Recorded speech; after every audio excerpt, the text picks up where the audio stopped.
Minha gente, eu quero ler em Deuteronômio capítulo 8, verso 2.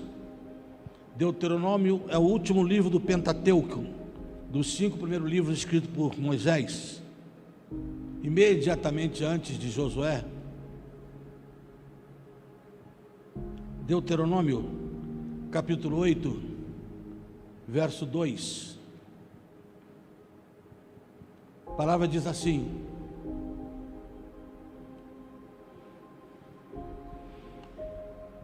e recordar-te-ás de todo o caminho pelo qual o Senhor teu Deus te guiou no deserto estes 40 anos.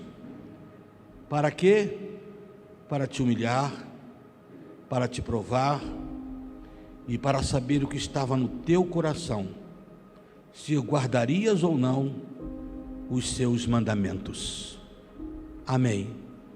Te fiz passar pelo deserto e te provei, para saber o que estava no teu coração, para saber se guardarias ou não os meus mandamentos, disse o Senhor. O tema dessa mensagem, lá no link já deve estar: o teste do tempo do deserto. O teste ou a prova, do tempo do deserto. Deus constantemente prova o seu povo, constantemente. Deus não permite que o seu povo fique muito tempo sem ser testado, sem ser provado, porque isso amadurece o caráter, fortalece a fé, faz o caráter do crente ficar mais bonito. E nesse verso que eu acabei de ler e que nós lemos, Deus diz os objetivos, pelo menos alguns deles, de provar o seu povo. Primeiro, para saber o que estava no teu coração. Segundo, para ver se vocês iam ou não me obedecer no deserto, para ver se o deserto não faria vocês se afastarem de mim, esmurecerem, me abandonarem, para ver se vocês me obedeceriam ou não. Na verdade, é claro que Deus sabia como é que era o coração de Israel. Então, o primeiro objetivo de Deus, quando diz para saber o que estava no teu coração, não é para Ele saber, porque Ele sabe, porque Ele sonda os corações. Na verdade, o que Deus estava querendo ali, quando disse: te fiz passar pelo deserto para saber o que estava no teu coração, para mostrar a gente quem a gente realmente é, para que nós, ao olharmos para nós mesmos e naquilo que não passamos no teste do coração, da tempestade, do deserto, nós aprendêssemos a saber quem somos nós. Não é que Deus precisava saber o que estava no meu coração, Ele queria que nós soubéssemos o que estava no nosso coração, para saber o que estava no teu coração, para vocês saberem quem são vocês realmente. E o segundo é o teste da obediência, para saber se no meio do deserto vocês vão me obedecer ou não. Eu estava vindo para a igreja ainda agora, e eu comecei a contar, não comecei de casa não, mas já comecei daqui, perto, mais ou menos. Comecei a contar, lá no centro da cidade, quantas pessoas eu ia ver na rua, se é que fosse possível. Claro, não levei em conta um ônibus que passou, carro, mas eu contei 5 só. 5 só. Deserto. Deserto humano. Deserto de abraços. Deserto de sorriso, porque quase não há motivos para o sorriso. Deserto, muitas vezes para alguns, de esperança. Muitos desertos, de grande solidão muitas vezes, de crises. Deserto é isso, é lugar de crise. Deserto é constantemente um lugar que, se a gente não tiver cuidado, a gente nem ouve Deus, a gente não consegue ouvi-lo se bobear.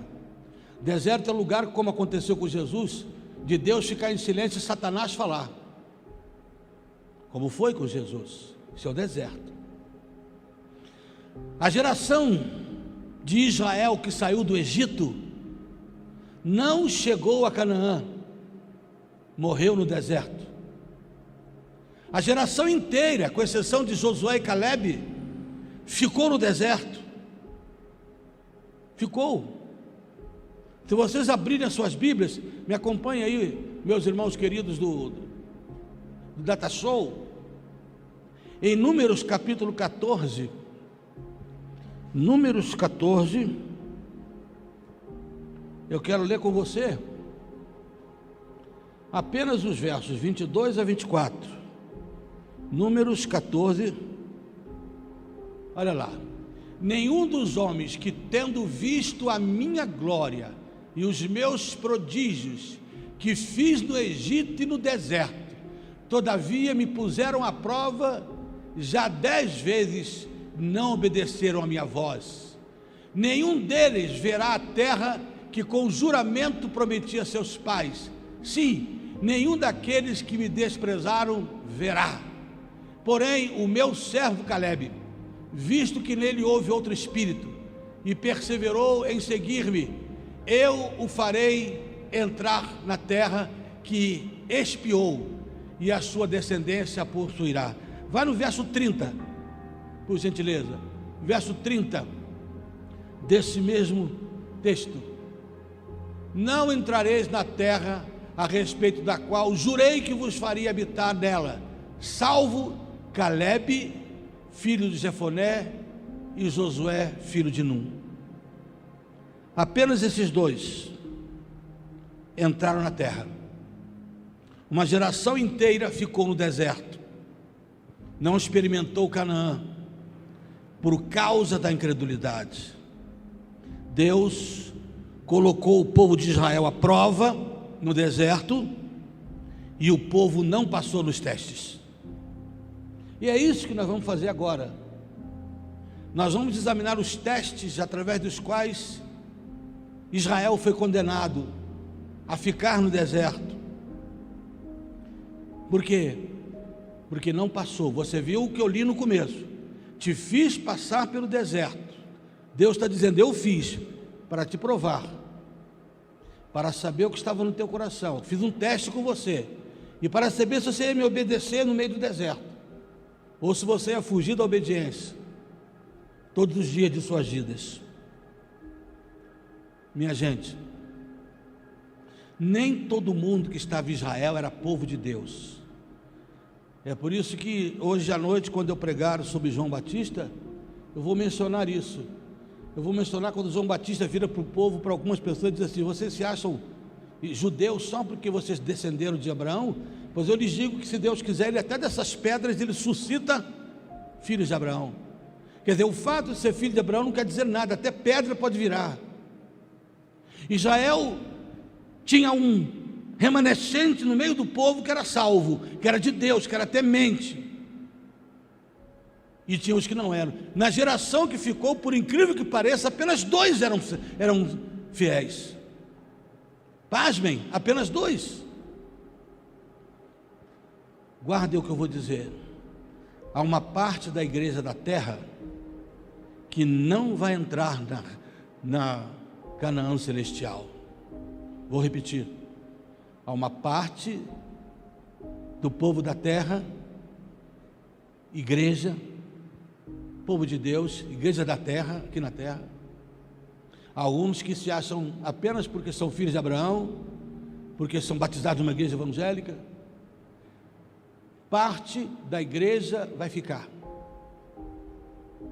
não vai passar para Canaã, a Canaã celestial. O exemplo para nós hoje é Israel. E Israel agora, a partir de agora, vai nos mostrar quem não vai entrar em Canaã, na terra prometida, no céu.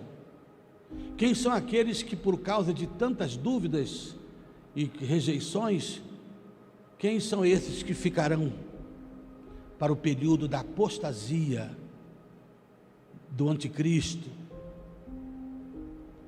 A primeira coisa, a primeira lição que eu aprendo com Israel: Israel não passou no teste, na prova da confiança na proteção de Deus. Israel não passou no teste de confiar na proteção de Deus. O povo esqueceu, meus irmãos, a proteção que Deus lhes deu. Lá no Egito mesmo, durante as 10 pragas do Egito, nada aconteceu com Israel. Nada aconteceu com o povo de Deus. Da maior delas todas, a mais acentuada, que foi a última, a mortandade dos primogênitos, nenhum primogênito judeu morreu, porque eles estavam protegidos pelo sangue do Cordeiro, estavam protegidos pelo sangue na porta. Eles deveriam ter aprendido só com essas experiências ali, das 10 pragas, e principalmente a última, eles deveriam ter aprendido a confiar na proteção de Deus, na proteção de Deus. Em Êxodo capítulo 13, versos 21 e 22, Êxodo 13, 21 e 22, a gente vê que depois que Israel saiu do Egito, agora que está caminhando pelo deserto, durante o dia fazia um sol escaldante de aproximadamente 60 graus, e à noite fazia um frio de menos 35 graus, o Senhor ia diante deles, olha lá o texto, durante o dia numa coluna de nuvem, para os guiar pelo caminho, durante a noite numa coluna de fogo, para os alumiar, a fim de que caminhassem dia e noite. Você percebeu? Assim que saíram do Egito, depois de toda a proteção que receberam no Egito, agora eles saem do Egito, e Deus continua protegendo o seu povo. Como, pastor? Deus está protegendo o seu povo, porque durante o dia, naquele sol escaldante, apareceu uma nuvem enorme que cobria o povo, para que eles não experimentassem o calor escaldante. Durante a noite, quando a temperatura caía a menos 35 graus no deserto, a Bíblia diz que aquela mesma nuvem se transformava numa coluna de fogo, porque à noite não tinha luz no deserto, para iluminar o caminho e ao mesmo tempo protegê-los do frio. Gente, ei, vamos olhar para isso aqui com cuidado para nós. O povo de Israel esquecia fácil a proteção de Deus. O povo se desesperou na beira do Mar Vermelho. Bota aí agora Êxodo 14, de 9 a 12. Êxodo 14, de 9 a 12. Perseguiram-nos os egípcios e todos os cavalos e carros de Faraó, e os seus cavalianos e o seu exército os alcançaram, acampados junto ao mar, perto de Pin-Hairot, de fronte a Baal-Zefon. E chegando o Faraó, os filhos de Israel levantaram os olhos, e eis que os egípcios vinham atrás deles, e temeram muito. Então os filhos de Israel clamaram ao Senhor. Vocês vão ver que eles fizeram uma oraçãozinha só para dizer o seguinte: se não fizer mal também faz bem, porque olha o que eles fazem depois. Acabaram de orar, mas olha a confissão de fé deles. Disseram a Moisés: será que por não haver sepulcro no Egito, que nos trouxeste, que nos tiraste de lá, para que morramos neste deserto? Por que nos trataste assim, fazendo-nos sair do Egito? Tinham acabado, diz o texto, que eles clamaram a Deus, mas estavam conscientes que eu morri ali. Continua, verso 12: não é isso que te disseram, que te dissemos no Egito? Deixa-nos aqui para que sirvamos aos egípcios, pois melhor nos fora servir aos egípcios do que morrer no deserto. Verso 13. Não, até o 12, tá bom, até o 12. Você está vendo? Você está vendo que é uma oração teórica? Quando eles viram o Faraó, a ameaça chegando, oraram, mas não confiaram. Acabaram de orar e disseram: meu Deus, nós vamos morrer aqui, nós vamos morrer aqui. Eles entraram em desespero. No mesmo momento em que a ameaça chegou, o problema chegou no deserto, eles esqueceram de tudo que Deus já tinha feito para guardá-los, para protegê-los. Por que é que Deus tiraria o povo do Egito e largaria à beira do mar à mercê de Faraó? Meus irmãos, em tempos de desertos que estamos vivendo, de lutas, de pandemia, nós precisamos despertar para confiarmos na proteção de Deus. Meu Deus, de vez em quando a gente vê pessoas desesperadas, em pânicos, crente que se pudesse entrar dentro da geladeira, só saía no dia 31 de dezembro se soubesse que não tinha mais pandemia. Existem pessoas que realmente parece que esqueceram que só estão até aqui porque Deus os trouxe, que a proteção de Deus está aqui, que eu e você nem sequer poderíamos respirar se Deus arrancasse o ar, mas Ele está protegendo a sua igreja, Ele está protegendo o seu povo, aleluias. Por isso eu quero ler para você, para a tua alegria, para a tua paz, para o teu contentamento, meus irmãos. Eu quero ler para você, com muita alegria, os Salmos de número 91, versos 10 e 11. Escuta o que eu vou dizer. Salmo 91, verso 10 e 11. Nenhum mal te sucederá, praga nenhuma chegará à tua tenda, porque aos seus anjos Ele dará ordem ao teu respeito, para que te guardem todos os teus caminhos. Você crê que tem um Deus que está te guardando, irmão? Que não importa se houve perdas, que a gente chama de perdas, mortes, que eu disse que para Deus isso não são perdas, mas você acha que Deus está te guardando, ou você já esqueceu que você está vivo? Alguns de vocês podem lembrar de um tempo que a vida parecia totalmente sem esperança, alguns que experimentaram CTIs de hospitais, outros que experimentaram diagnósticos médicos desesperadores. Por que você está aí? Outros que passaram por problemas outros na vida, problemas familiares, problemas profissionais, problemas emocionais. Deus não te abandonou. O que cria pânico é a gente esquecer da proteção de Deus. Eu sei que eu estou debaixo da proteção de Deus, eu não sei como Ele vai fazer isso até o final da minha vida, mas eu sei que o meu Deus está com as suas mãos sobre mim. O Salmo de número 46 diz que Deus é o nosso refúgio e fortaleza, socorro bem presente na hora da angústia. Deus é o nosso refúgio e fortaleza. Você sabe o que é um refúgio, uma fortaleza? É lugar para onde a gente vai em tempos difíceis, é lugar onde você se protege.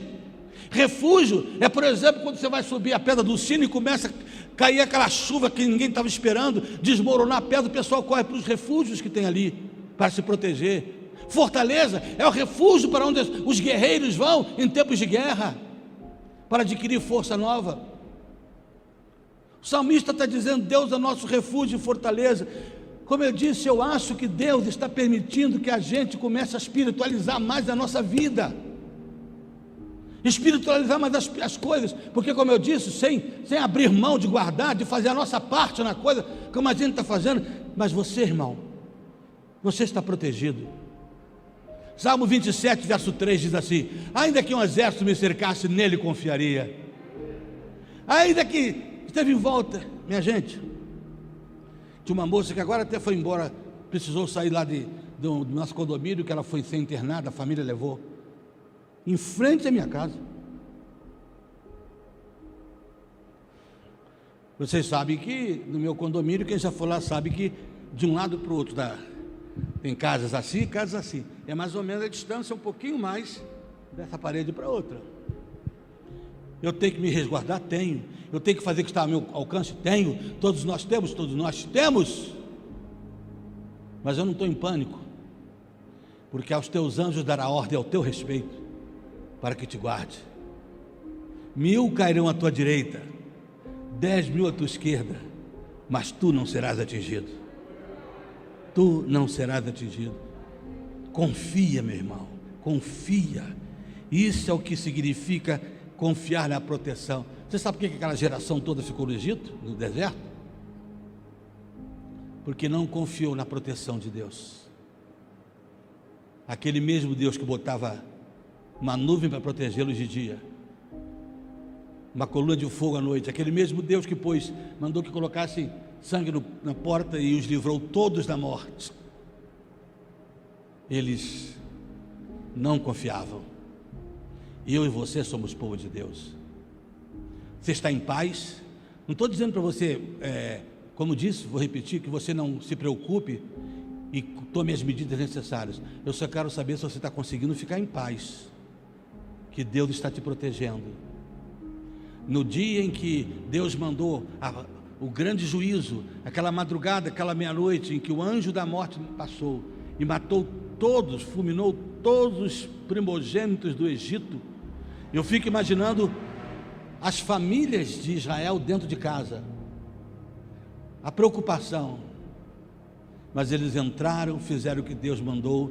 Eles estavam confiados no sangue que estava na porta, eles não estavam confiados na sua força, eles não estavam confiados porque o anjo da morte não ia nunca passar por eles.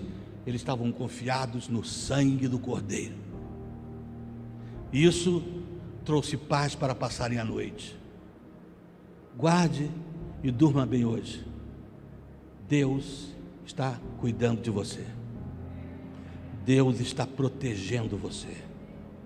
A proteção de Deus está sobre a sua vida, sobre a sua casa, sobre todos nós. Deus está conosco.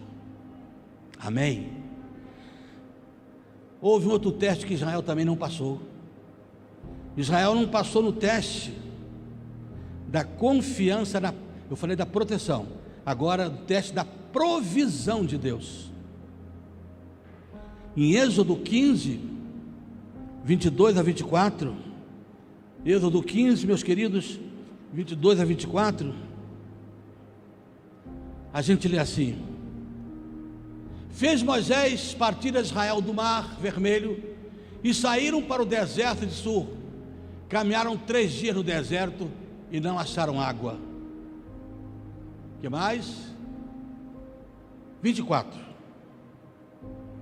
Desculpem, você leu 23, agora 24. E o povo... Desculpem, eu acho que eu fiz... Bota o 23 primeiro, bota o 23, isso. Afinal, chegaram a Mara.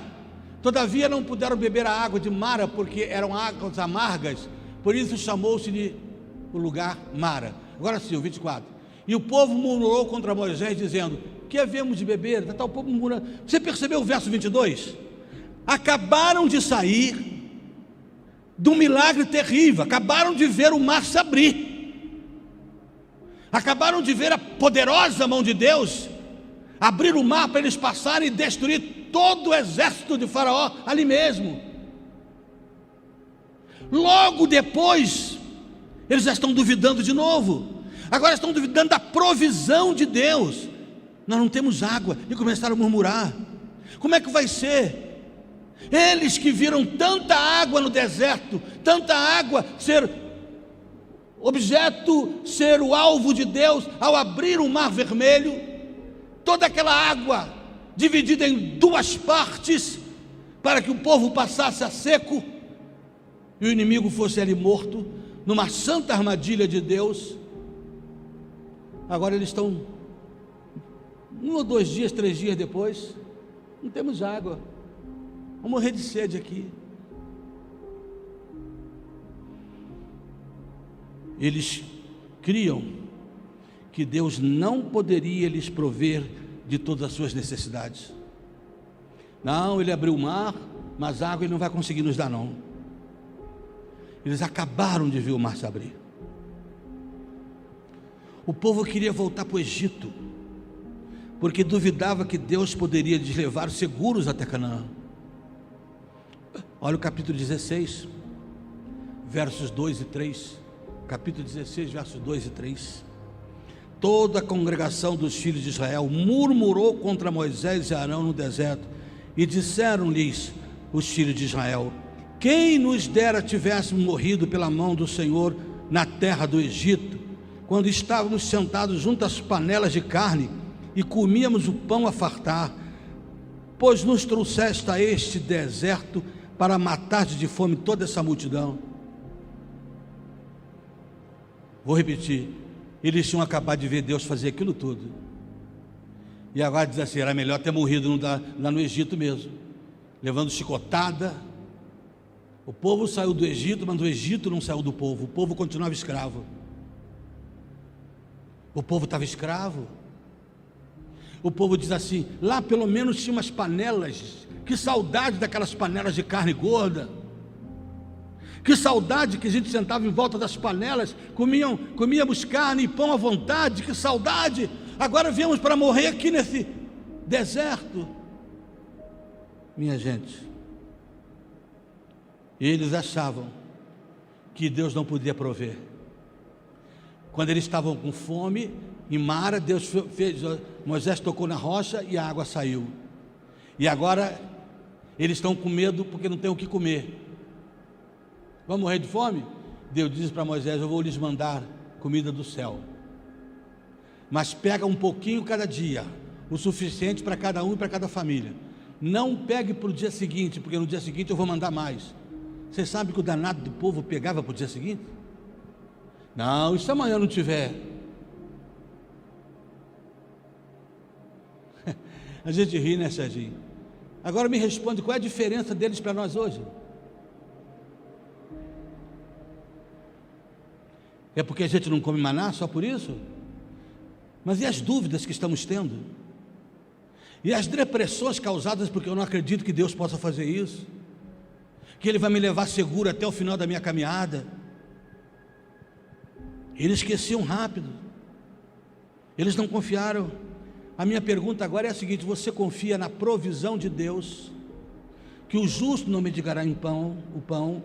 Você confia na provisão de Deus em todas as áreas? Você acredita que Deus vai prover, como Abraão disse: eu não sei como, eu estou aqui com esse menino, Ele mandou eu subir no monte e sacrificar esse menino, é meu filho, eu não sei o que Deus vai fazer, mas quando o filho perguntou: aonde está o sacrifício, aqui está a lenha, Deus proverá. Sabe aquela hora que você não sabe como? Sabe aquela hora que esperar Deus prover parece um absurdo? É nessa hora que Ele diz: Deus proverá. Você já aprendeu? Você perdeu o emprego, você que está me ouvindo aí? Você perdeu o emprego, você caiu a sua renda, caiu não sei o que por causa da pandemia. Você está desesperado, está fazendo o quê? Descansa em Deus. Porque a mensagem para você hoje é: Deus proverá para si. Deus proverá para você. Deus vai prover as suas necessidades, quaisquer que sejam elas. Descansa no Senhor, porque você não vai ser desesperado. Você está vivo até hoje porque Deus é um Deus provedor. Ele está te provendo, Ele está guardando você, Ele está guardando. Confia nisso hoje. Entrega o teu caminho ao Senhor, confia nele, e o mais Ele fará. Sim, descansa o seu coração. O Deus que provê é o Jeová Jireh, é o Deus que vê e provê as nossas necessidades, é o Deus da proteção, é o Deus da provisão. Não esqueça disso. Descansa. Mas pastor, eu estou desempregado. Tem que correr atrás de emprego? Tem que lutar? Tem que às vezes precisar de uma bolsa de compra, como a igreja está socorrendo? Tem. Quantas vezes você precisa disso?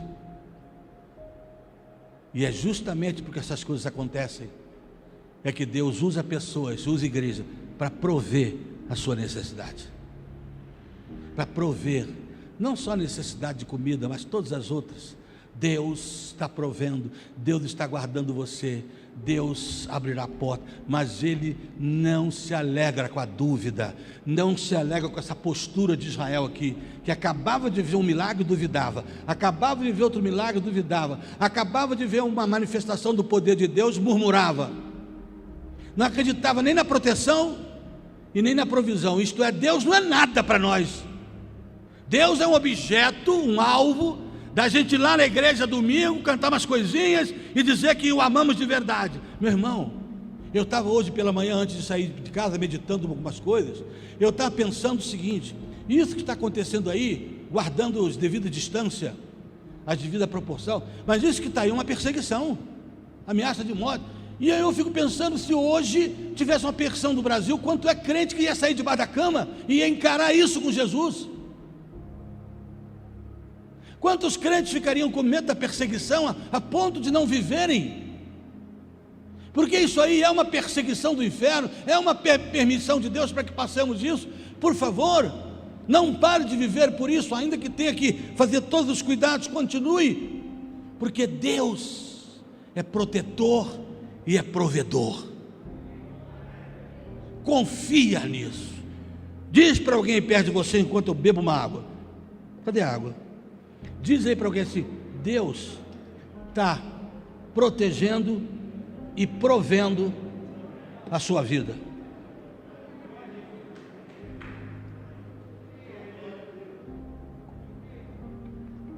Descansa. É bonito quando alguém bota lá no nosso WhatsApp da igreja palavras bonitas sobre descanso. A questão hoje não são as palavras bonitas, é a gente tomar posse disso na vida. Para a gente olhar para Israel e ver que a gente está muito parecido. Nas dúvidas, muitas vezes, no pânico, muitas vezes, no medo de viver, muitas vezes. Sim, é isso aí mesmo. Temos que ter todos os cuidados, mas Deus provê, Deus sustenta. Aleluia. Teve um terceiro teste que o povo também não passou, uma terceira prova. O povo não passou na prova, no teste de esperar em Deus. O povo não soube esperar em Deus. Vem comigo a Êxodo 32, versos de 1 a 4. Mas vendo o povo que Moisés demorava em descer do monte, acercou-se de Arão e lhe disse: levanta-te, faze-nos deuses que vão adiante de nós, pois quanto a este Moisés, homem que não foi Deus não, olha o que estão dizendo, esse homem que nos tirou do Egito, não sabemos o que lhe terá acontecido. Já tem 40 dias que ele não aparece. Disse-lhe Arão: tirai as argolas de ouro das orelhas de vossas mulheres, vossos filhos e vossas filhas, e traze-mas. O fraco Arão, o covarde Arão, aceitou. Então todo o povo tirou das orelhas as argolas e as trouxe a Arão. Este, recebendo-as das suas mãos, trabalhou o ouro com um buril e fez dele um bezerro fundido. Então disseram: são estes, olha só, ó Israel, os teus deuses que te tiraram da terra do Egito. O verso 6, por favor. Verso 6. No dia seguinte, madrugaram e ofereceram holocaustos e trouxeram ofertas pacíficas, e o povo assentou-se para comer, beber e levantou-se para se divertir. Foi uma farra. Por quê? 40 dias de silêncio de Deus, enquanto Moisés está com Deus lá no alto do monte pegando as tábuas da lei. 40 dias que Deus ficou quieto foram suficientes para eles trocarem de Deus. Foram suficientes 40 dias de silêncio de Deus para eles dizerem: esse Moisés aí a gente nem sabe se vai voltar, vamos esperar mais não, vamos fazer do nosso jeito. E pegaram o pobre do covarde do Arão e pressionaram para que Arão fizesse, e Arão fez os bezerros, o bezerro. Israel não soube esperar Deus mandar as tábuas da lei através de Moisés, e eles resolveram tomar para si a responsabilidade de criar um Deus à sua própria maneira, para dizerem: esses são os deuses que nos tiraram do Egito. Isso é para você ver quem era Israel. Isso aí. Tomaram nas mãos a solução do problema. Foi o caso de Saul, né? Saul ia lutar com os amalequitas, mas Deus mandou que Samuel fosse lá antes para conversar, para orar com ele, para apresentar sacrifício, para depois ir à guerra. Enquanto Samuel demorou, Saul disse: vou esperar mais não, vou fazer do meu jeito. E passou as penas que ele passou por causa disso. Foi o que aconteceu com Abraão e Sara. Está demorando muito, vamos fazer do nosso jeito. Pega aí a Agar, a concubina, e tenha um filho com ela. Israel não passou na prova de esperar em Deus. Gente, esse é um perigo que sempre nos rodeia. Quando a gente acha que Deus está demorando a fazer alguma coisa, a gente quer pegar nas mãos a situação e fazer do nosso jeito. Mas o salmista no Salmos 40, verso 1 diz: esperei com paciência no Senhor, e Ele se inclinou para mim e ouviu o meu clamor. Esperar e esperar com paciência, porque esperar com paciência é uma atitude de fé. Talvez você esteja esperando alguma coisa. Como a gente fica aflito. Todo dia eu me comunico com pessoas da nossa igreja que estão com alguém internado em hospitais, e eles dizem que a pior coisa é saber que tem notícia de manhã e agora só no dia seguinte. Os médicos se calam durante o dia inteiro. Há uma angústia no coração esperando por notícias. Por quê? Porque nós não sabemos esperar. É lícito a gente querer saber notícias toda hora, mas às vezes não há uma necessidade. É assim que Deus faz. Algumas vezes Deus coloca a gente para esperar. Algumas vezes Deus quer que a gente espere, e espere com paciência, espere seguro nas suas mãos. Espere, espere, espere. Nós estamos esperando, a pandemia ainda não acabou, mas espera que ela vai acabar. Ela vai acabar, as lutas vão ser vencidas, a vida vai continuar tendo outras lutas, mas essa nós vamos vencer. Então aí, as vacinas já estão sendo dadas, não é isso? Eu acho que meu tempo de vacinar já está chegando. Acho que vacinaram agora aos 70 anos, né? Agora eu vou fazer 67, agora 22 de abril. Você também, né, Beneto? Está chegando o dia da vacina. Naquele dia, se tudo correr como eu estou esperando, eu vou fazer um momento de muita gratidão por ter ultrapassado esse ano inteiro intocável, né? Intocável. Mas, como eu disse, estou sujeito a qualquer pessoa, como qualquer pessoa. Mas eu estou esperando. Se bobear, é a semana que vem já, que já é o meu dia, hein, Jorge? Jorge, se você souber, me avisa, você que está sempre atento, porque chegou meu dia, eu vou lá. Minha irmã já se batizou. Linguagem de crente, né? Já se vacinou. E ela mandou um retrato meu, fazendo isso, né? Eu espero que também, daqui a pouco, os mais novos. Por quê, gente? Porque eles que estão na rua. Você sabe quem está passando a pandemia? Os novos, os de 40, que hoje não tem mais isso, 30, 50, porque eles estão trabalhando. Um homem de 90 anos está dentro de casa. Precisa ser vacinado também, mas os nossos jovens, os mais novos, precisam ser vacinados, ainda mais agora. Estamos com uma porção de jovens internados, mas essa gente que está na rua precisando trabalhar, são as moças no supermercado, só o frentista do posto de gasolina, que a gente gosta tanto de ter posto, é o menino que entrega comida em casa quando a gente não quer nem ir buscar, essa turminha que está na rua. Vamos orar para que chegue a hora deles, vamos orar para chegar a hora dessa turma mais nova aí, de todos, né? O que a gente quer, todo mundo, Carla, todo mundo, em nome de Jesus. Mas enquanto não chega, espera. É o que Deus falou para o profeta Abacuque. Abacuque estava desesperado. Abacuque virou para Deus, e não era pandemia, hein? Ele estava vivendo outro tipo de problema. Ele disse assim: até quando gritarei por socorro e tu não me ouvirás? Mas aí ele foi sábio: me colocarei na minha torre de vigília e esperarei para ver o que o meu Senhor me dirá. Esperarei. Aí Deus fala com ele e diz assim: você está achando que está demorando? Fala o seguinte: você acha que eu vou fazer? Você confia? Então põe uma placa lá assim, como um outdoor, e escreve tudo que eu vou dizer, para você saber que eu vou fazer mesmo.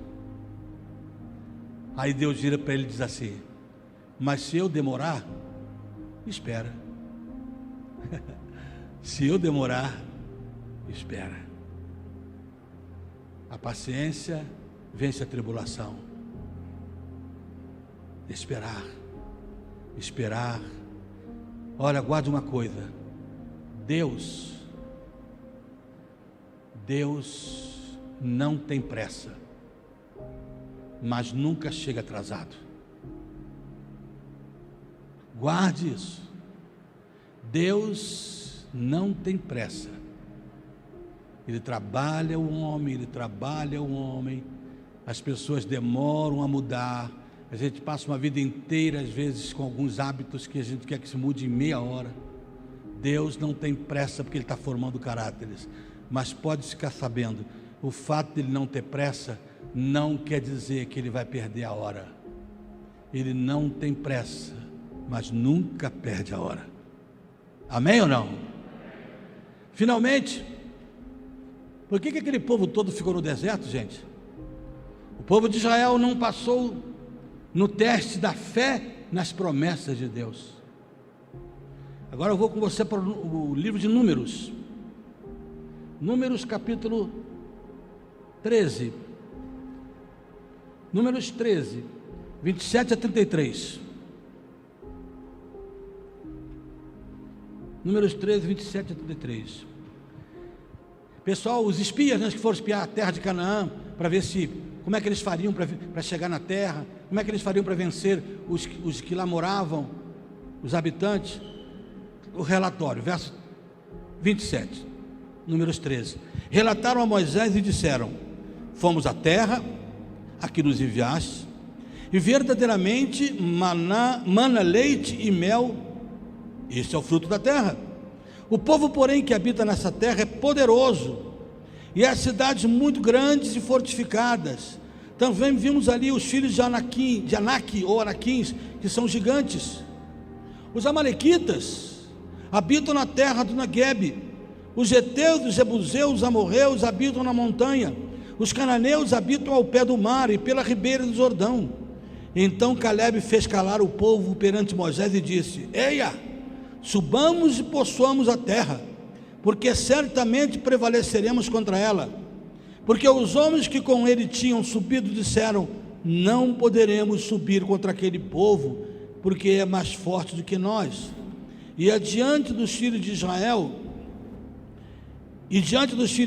aqueles outros infamaram a terra que haviam espiado, dizendo: arreda, por favor, a terra pelo meio da qual passamos a espiar é terra que devorará os seus moradores, e todo o povo que vimos nela são homens de grande estatura, gigantes como os alequins.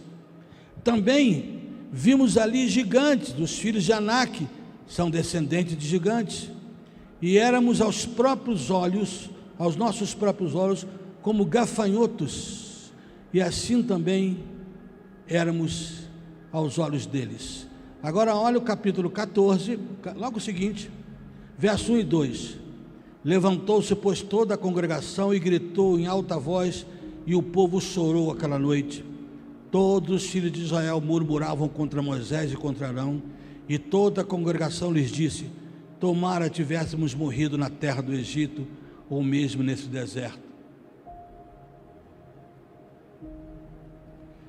Eles entraram em pânico quando ouviram um relatório de que a terra prometida era muito difícil de ser vencido. Os inimigos lá eram gigantes, eram homens muito fortes.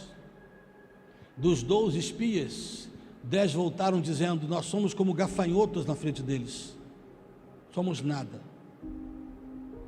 Entraram em pânico.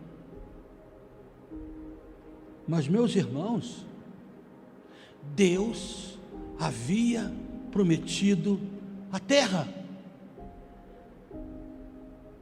Como é que você vai entrar em pânico se Deus lhe prometeu a vitória, irmão?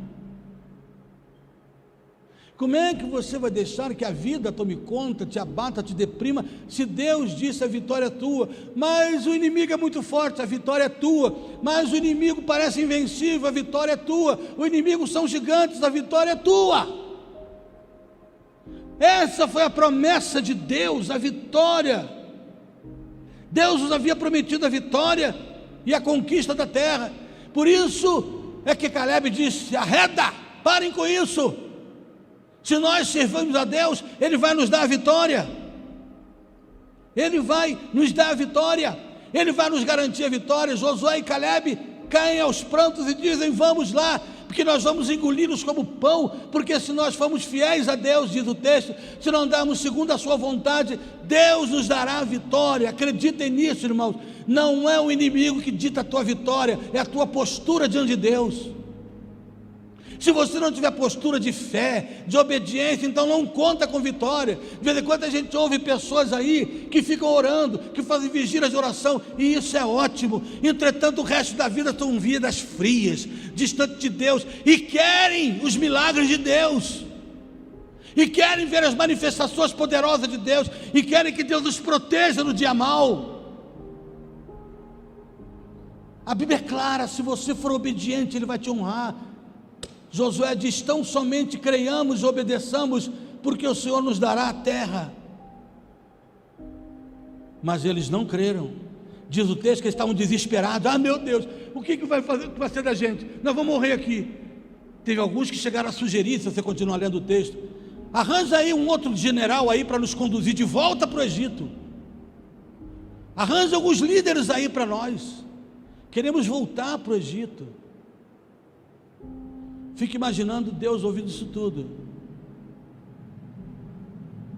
Eu fico imaginando hoje a Bíblia Sagrada dizendo: ide por todo mundo, pregar o evangelho a toda criatura. E Deus saber, como a gente sabe, que menos de 5% dos crentes hoje levam alguém a Cristo. Menos de 5% dos crentes hoje têm levado uma pessoa a Cristo, ou falado de Cristo para alguém.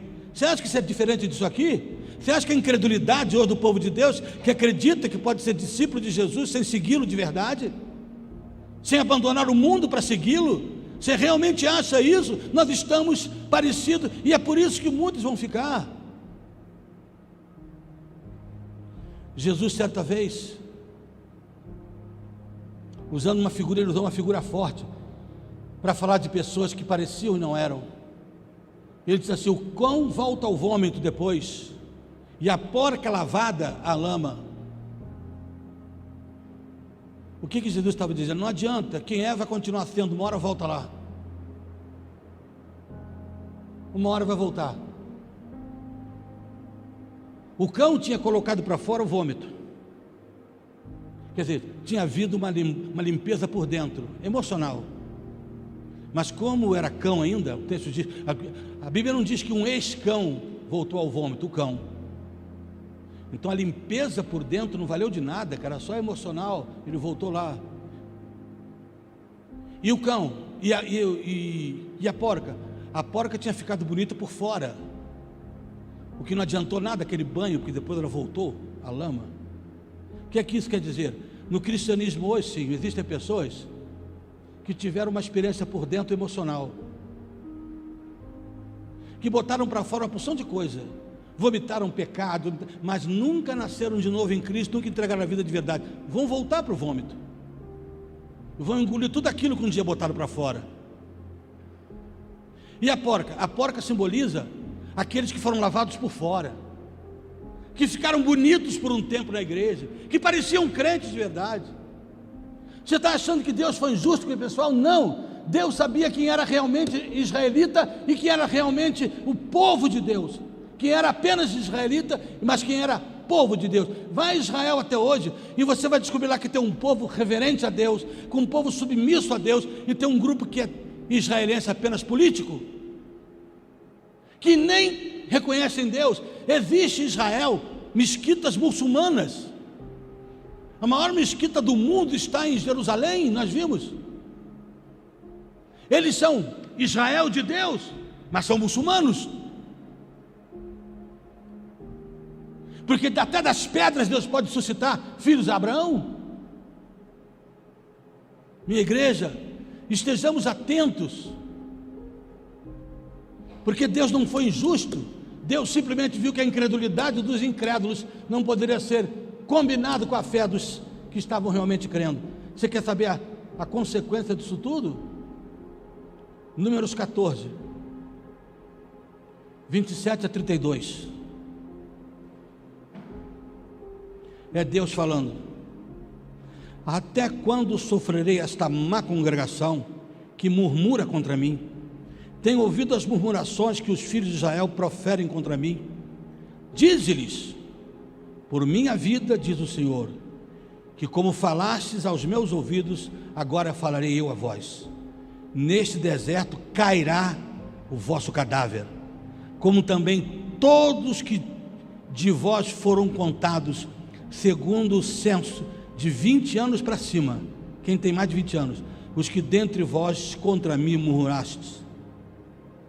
Não entrareis na terra a respeito da qual jurei que vos faria habitar nela, salvo Calebe, filho de Jefoné, e Josué, filho de Num.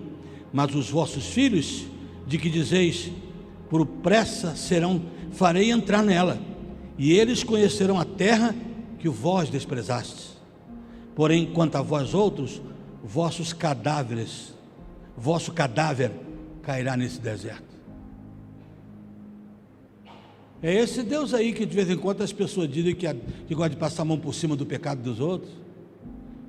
É esse Deus aí que as pessoas às vezes querem que a gente pare de pregar as verdades para ver se, né?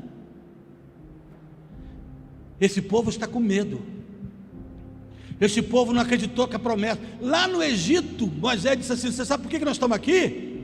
Saindo agora? Sabe por que Deus fez 10 pragas e agora trouxe 10 pragas contra esse povo e nós estamos saindo? Porque nós estamos indo para Canaã, para a cidade que manda leite e mel, e nada vai impedir da gente chegar lá, porque o nosso Deus vai nos levar até lá.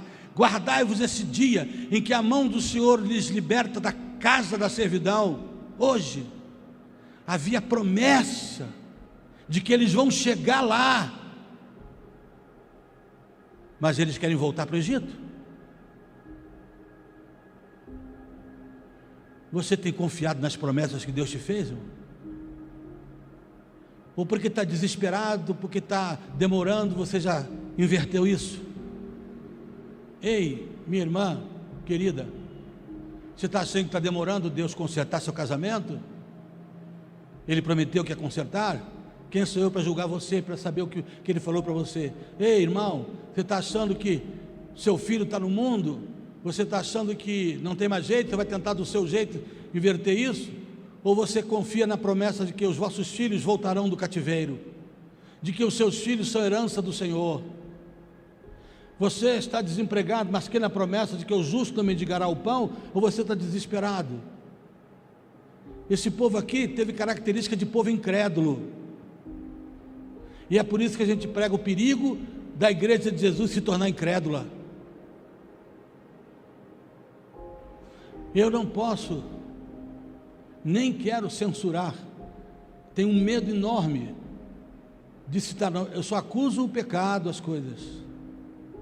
Mas você não tem ideia de igrejas que nessa igreja agora, ainda com toda a autorização profissional, estão totalmente fechadas. Totalmente fechadas. Onde está a promessa do Senhor? Ainda que precisemos,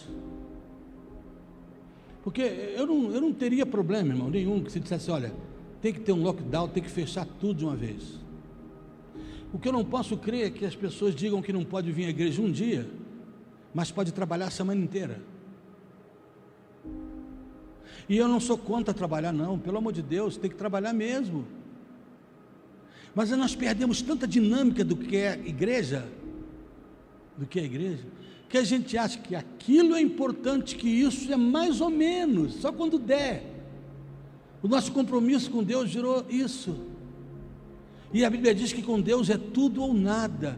Se você quiser vir após mim, largue tudo e siga-me. Será que eu estou sendo radical demais quando eu prego uma verdade que eu leio, não é que eu invento, que está aqui no texto bíblico, que é possível que o povo de Deus disse assim: larga esse Moisés para lá, esse cara é fanático, nós queremos é festa. Fizeram um bezerro, porque Arão foi o pastor que deu festa, que fez o que o povo queria, ainda que fazendo o que o povo queria desagradasse a Deus, ainda tirou dele a responsabilidade, porque quando Moisés voltou, que tremeu todo mundo, que viu Moisés ali, Moisés chegou perto de Arão: o que fizeste a esse povo? Por que você fez isso? E aí Arão botou a culpa no povo primeiro. Você sabe como é que é esse povo, né? Você sabe como é que é esse povo? Eles têm tendência a desobedecer. É isso que esse povo é. Então, Eles me pediram para eu fazer. Olha como é que ele disse. Cada um trouxe uma peça de ouro que tinha. Eu joguei no fogo. Olha a frase dele. E saiu isso, que é o bezerro. Como se dissesse, a minha intenção não era fazer um bezerro, não, só joguei as pedras no fogo. Será que ele jogou o ouro no fogo e sozinho o ouro se tornou um bezerro? A Bíblia diz que ele burilou a coisa. Mas é assim que os covardes fazem. Eles querem que a gente aceite as suas tolices. Minha gente querida, proteja-se, mas não esqueça a promessa de Deus. Não esqueça, vocês vão chegar em Canaã. Os gigantes estão por aqui, mas a promessa é essa: vocês vencerão. A Canaã celestial está esperando todos vocês. Essa visão do céu precisa voltar, essa saudade do céu. A grande questão que enfrentamos,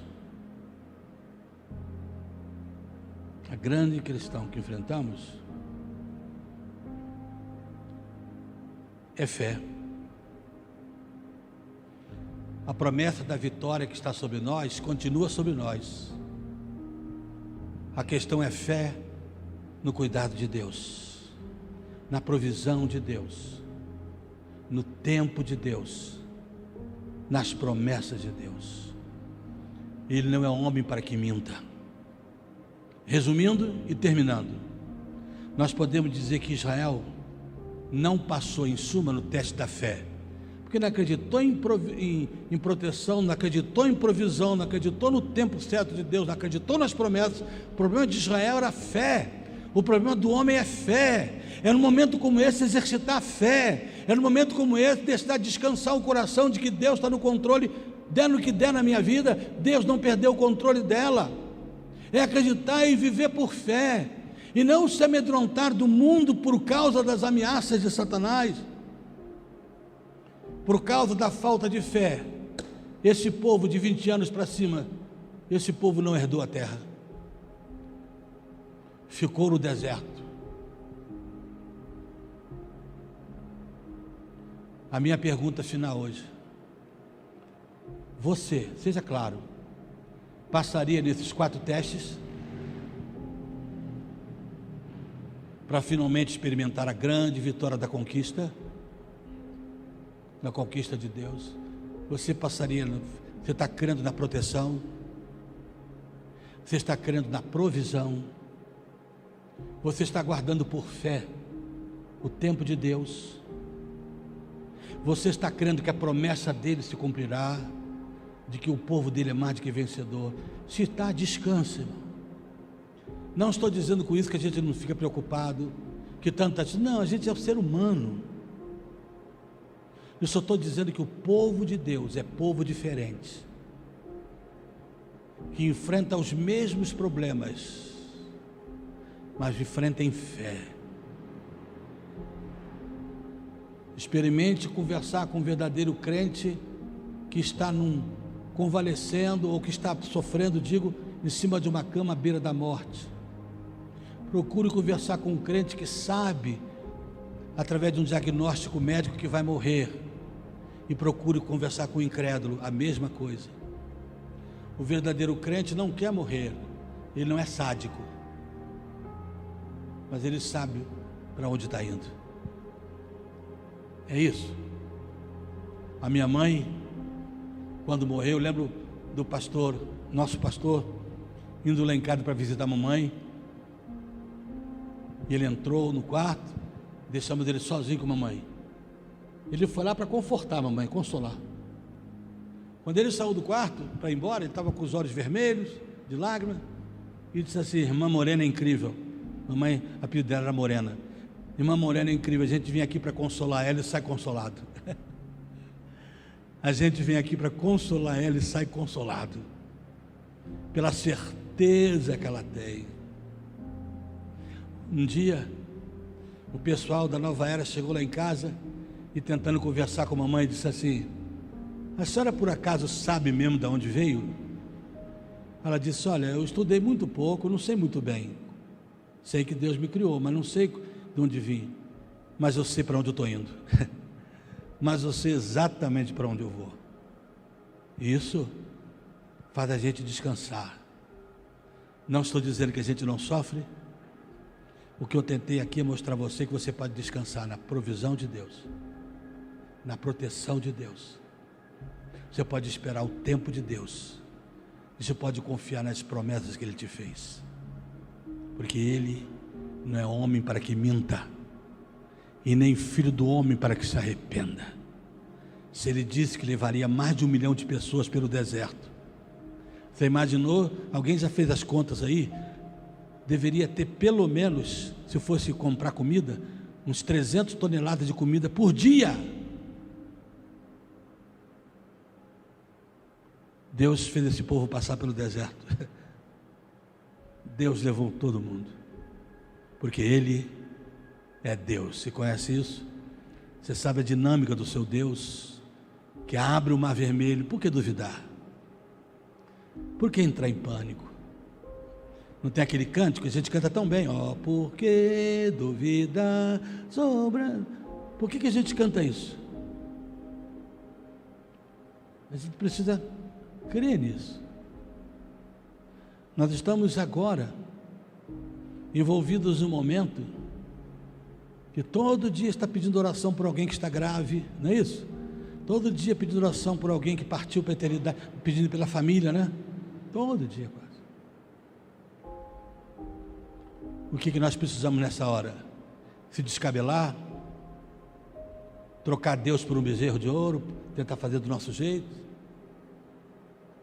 ou simplesmente confiar de que Ele ainda é o meu Deus, que minha vida está em suas mãos, e sempre estará, até que eu finalmente chegue em Canaã, Canaã celestial.